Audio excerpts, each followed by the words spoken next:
Hello everyone, welcome to my YouTube channel. मैं हूं अंकिता और आज मैं आपको पढ़ाऊंगी function of lipid layer in cell membrane. सबसे फर्स्ट पॉइंट है इसमें, lipid layer of the cell membrane is a semi permeable membrane. मैंने आपको प्रीवियस वीडियो में भी बताया था सेमी परमिएबल मेम्ब्रेन क्या होती है। जो सेमी परमिएबल मेम्ब्रेन होती है हमारी लिपिड की, वो सिर्फ कुछ सिलेक्टिव सब्सटेंसेस को अलाउ करती है कि वो उसमें से पास हो सके या फिर क्रॉस हो सके। It allows only the fat soluble substances to pass through it. जो हमारी लिपिड लेयर होती है वो सिर्फ अलाउ करती है, जो हमारे फैट सॉल्युबल सब्सटेंसेस होती है सिर्फ उनको अलाउ करती है कि वो उस लेयर में से पास हो सके। The fat soluble substances like oxygen, carbon dioxide and alcohol can pass through this lipid layer. इस लिपिड लेयर में से हमारे जो फैट सोल्यूबल सब्सटेंसेस पास हो सकते हैं वो है हमारा फर्स्ट है ऑक्सीजन, सेकंड है हमारा carbon dioxide and the third is alcohol. The water soluble substances such as glucose, urea and electrolytes cannot pass through this layer.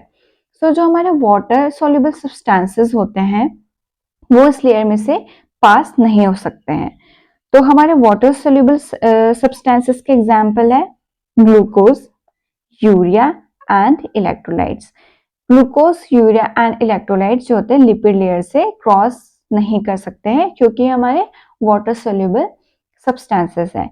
Example के लिए मैं आपको बताऊंगी कि जो हमारी लिपिड की लेयर होती है वो हमारी बनी होती है फॉस्फोलिपिड से एंड हमारी कोलेस्ट्रॉल से।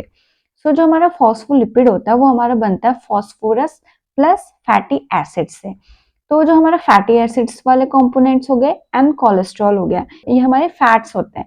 तो फैट में क्या होगा, फैट सोल्यूबल सब्सटेंसेस ही डिसॉल्व हो पाएंगे, वाटर सोल्यूबल सब्सटेंसेस डिसॉल्व नहीं हो पाएंगे।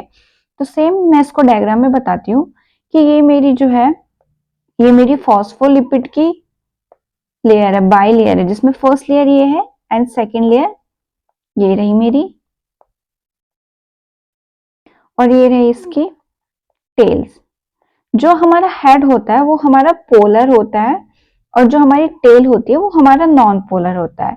जो हेड होता है वो पोलर का मतलब होता है कि जो वाटर होता है वो वाटर को क्या करेगा, रिपेल नहीं करता है, लेकिन जो हमारी टेल होती है वो हमारी वाटर को रिपेल कर देती है।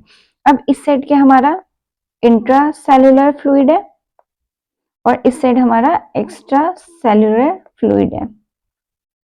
अब क्या होगा, एग्जाम्पल के लिए मैं कोई वाटर सोल्यूबल सब्सटेंस ले लेती हूँ, ग्लूकोज ले लेती हूँ।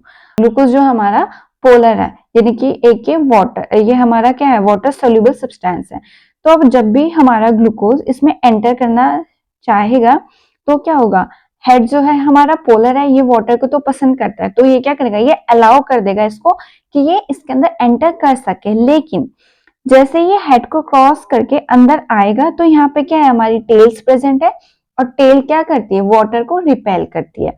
तो जैसे ही हमारा वाटर एंटर करेगा और हमारे टेल वाले पोर्शन में एंटर करता है, वैसे ही क्या करेंगे, टेल इस वाटर को रिपेल कर देंगे अपोजिट डायरेक्शन में।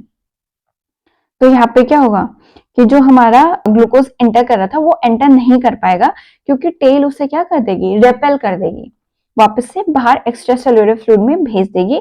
इसी रीजन से हमारा जो हमारे वाटर सोल्यूबल सब्सटेंसेस होते हैं वो लिपिड लेयर से पास नहीं हो पाते। अगर वहीं पे मैं बात करूं हमारे फैट सोल्यूबल सब्सटेंसेस की, तो जो हमारे फैट सोल्यूबल सब्सटेंसेस होते हैं उनका क्या होगा कि वो यहाँ से एंटर करेगा हेड से, हेड उसको क्या कर देगा, अलाउ करेगा। लेकिन जैसे ही वो यहाँ पे अब आएगा टेल वाले एरिया में जाएगा, टेल जो है हमारी नॉन पोलर है, यानी कि उसको वाटर पसंद नहीं है, लेकिन क्या फैट उसको पसंद है। तो वो क्या करेगा, जैसे ही यहाँ पे हमारा ये अंदर एंटर करेगा टेल वाले एरिया में, तो वो उसको रेपल नहीं करेगा क्योंकि इसमें कोई भी वाटर मॉलिक्यूल या वाटर सब्सटेंसेस नहीं है, सारे के सारे फैट सोल्यूबल सब्सटेंसेस हैं। तो क्या होगा, हेड से भी पास हो जाएगा, टेल से भी पास हो जाएगा एवं वापस से यहाँ से भी ये पास होके इंट्रासेल्युलर फ्लूइड में एंटर कर जाएगा। ये रीजन है कि यहाँ पे हमारे fat soluble substances and water soluble substances कौन एंटर करते हैं और कैसे करते हैं, वो सारी प्रोसेस ये रही। इसका फंक्शन यहीं पे एंड होता है। वीडियो को like, subscribe, share and also hit the bell icon. Thank you.